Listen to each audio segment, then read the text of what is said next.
If you came to this spot along the Yuma border over the last few years, it's likely you would have seen hundreds of people lined up waiting to get arrested by Border Patrol. Now it's completely quiet, and Yuma's mayor, first responders, and locals all say it feels like the situation here is back to normal. During the majority of President Joe Biden's term in office, the Yuma border looked like this. At its peak, December of 2022, local Border Patrol was apprehending 1,000 people a day. Now, that number is down to under 10 a day, a decrease of 99%. When it was really bad, they were everywhere. Bill Bentley has lived in Yuma since 2004. He says seeing the impacts of President Biden's border policies on his community and the country led him to vote for Donald Trump in the 2024 election. I'm a veteran. There's a lot of people I know that not homeless, but they're having some trouble, and they're serving service, and these people are getting, hotels and food and cards and stuff. And then, I didn't think it was right. You felt like it was an issue of fairness? Yeah, absolutely.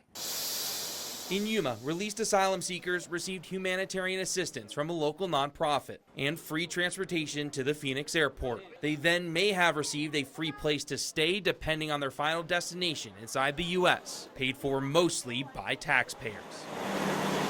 Down the road from the wall, the busy border put major strain on the Somerton-Kokopah Fire Department. We were responding there multiple times a day. Those calls took their limited resources far out to the border, leaving the community vulnerable if they called 911 when their 2 ambulances were transporting migrants. City of Somerton residents had to wait for, like I said, an additional 20 minutes for an ambulance from San Luis or Yuma to arrive.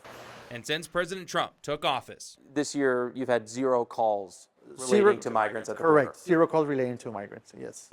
At Yuma City Hall, it's like a sigh of relief at this point. Yuma's mayor, Doug Nichols, says the change at the border is a direct result of actions by the Trump administration. A president who says, we're closing the border is not a place you can cross, it reverberates through the whole world.